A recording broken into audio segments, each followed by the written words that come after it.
جی سر، تھوڑا سا بتائیے آج کے کیس کے حوالے سے. ایک تو اتنے دنوں بعد ڈیٹ پڑتی ہے، اس کے بعد پھر کوئی پروگرس نہیں ہوتی، اس حوالے سے تھوڑا سا بتائیے. یہ ارشد شریف صاحب کے قتل کی انکوائری کے لیے عدالتی کمیشن بنانے کے لیے جو میں درخواست دی ہے، تو اس میں ہم آج سارے پیش ہوئے ہیں. تو اس میں جو آج تو ویسے اٹارنی جنرل صاحب کو بلایا تھا جسٹس عامر فاروق صاحب نے، تو وہ نہیں آئے، ان کی جگہ پہ ایڈیشنل اٹارنی جنرل صاحب آئے ہیں. تو انہوں نے کچھ ایسی بات کی کہ آرڈر جو ہے وہ کوئی نہیں لگا ہوا، جو کہ بیرسٹر شعیب رزاق صاحب نے جو پچھلی ہیئرنگ ہے اس میں لگایا ہوا تھا، اور ہم نے دکھا بھی دیا ان کو. شعیب رزاق صاحب نے آرڈر دکھایا بھی ہے کہ جی ہم نے لگایا ہوا ہے، لیکن وہ ایڈیشنل اٹارنی جنرل صاحب کے پاس نہیں تھا. تو اب کہا گیا جی کہ ایڈیشنل اٹارنی جنرل صاحب کو کہ آپ بھی وہ آرڈر لگا دیں، اور ڈیٹ پڑ گئی ہے. تو اگر کسی کا خیال رکھے کہ ہم اگلی ڈیٹ پہ نہیں آئیں گے تو اس کو غلط فہمی ہے. باقی ٹیکنیکل بات شعیب صاحب سے پوچھ لوں. نہیں، بات صحیح ہے. بات یہی ہے کہ ہم نے سی ایم کے ذریعے وہ سارے آرڈر کی لسٹ لگا دی تھی. آج ہم فلی پریپیئرڈ تھے، ایکسپیکٹنگ کہ اٹارنی جنرل صاحب آئیں گے اور اس ایشو کو نیکسٹ اسٹیج پہ لے کے جائیں گے. کہ ایشو ریز کیا جا رہا ہے کہ matter is pending before supreme court. تو سپریم کورٹ میں سو موٹو ایکشن میں میٹر پینڈنگ ہے، جس کی اس کے اپنے آرڈر میں اس کی وضاحت ہے کہ سو موٹو ایکشن کی سپریم کورٹ 183 کے تحت اس کی اپنی حیثیت کیا ہوتی ہے، وہ ڈیفائن ہو چکی ہے. لیکن وہ جیسے حامد بھائی نے کہا کہ انشاءاللہ نیکسٹ. اور سپریم کورٹ میں لاسٹ ہیئرنگ جو ہے وہ پچھلے سال جون میں ہوئی تھی، 13 جون کو ہوئی تھی، اور آج آپ دیکھ لیں 11 جون ہے.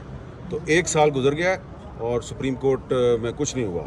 تو اگر سپریم کورٹ نے سو موٹو ایکشن لیا اور کچھ نہیں ہوا، اس وقت امرتا بندیال صاحب چیف جسٹس تھے.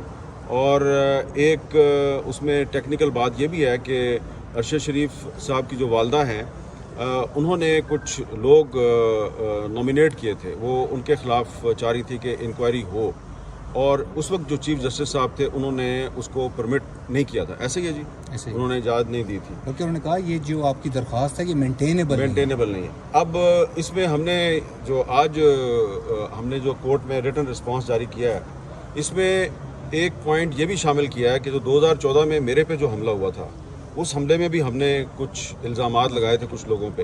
تو اس کی انکوائری کے لیے سپریم کورٹ آف پاکستان کے چیف جسٹس کی سربراہی میں 3 ممبر کمیشن بنا تھا. تو اگر وہ 2014 میں کمیشن بن سکتا ہے تو 2024 میں کیوں نہیں بن سکتا؟ سر کمیشن کا کیا ہوا؟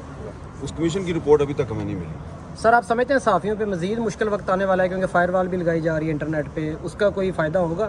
یہ کوئی اب آپ کو اس میں کوئی شک کی گنجائش ہے؟ یہ تو ابھی جب مسلم لیگ نون کی حکومت نہیں آئی تھی تو اس وقت سے میں نے کہنا شروع کیا تھا کہ یہ جب آئیں گے تو یہ نہ صرف عدلیہ سے لڑیں گے بلکہ میڈیا سے بھی لڑیں گے. تو اب انہوں نے لڑائی تو شروع نہیں کی، انہوں نے تو اعلان جنگ کر دیا ہے. جو پنجاب میں جو حد کے ضد کا قانون جاری، اور جو یہ عمران ریاض صاحب جو ہے انہوں نے حج پہ جانا ہے، تو ان کو حج پہ نہیں جانے دے رہے. تو یہ آپ کے سامنے کھڑے ہیں، ان سے پوچھیں کتنی دفعہ آپ نے جمع کرائی ہے جی؟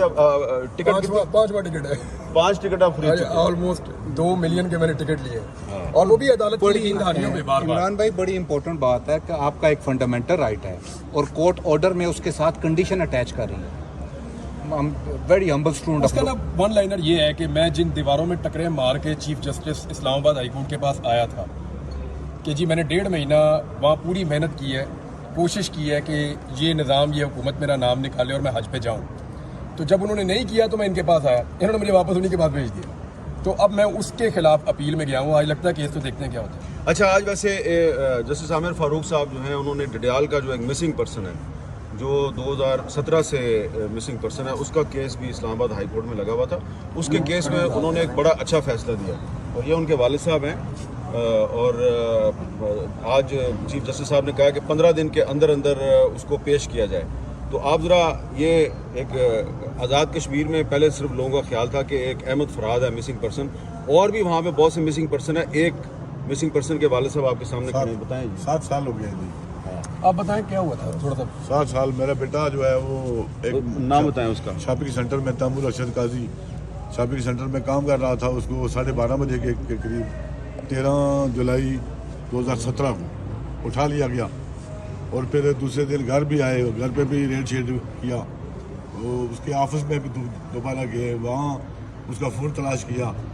وہ اس دن سے لے کے آج تک مجھے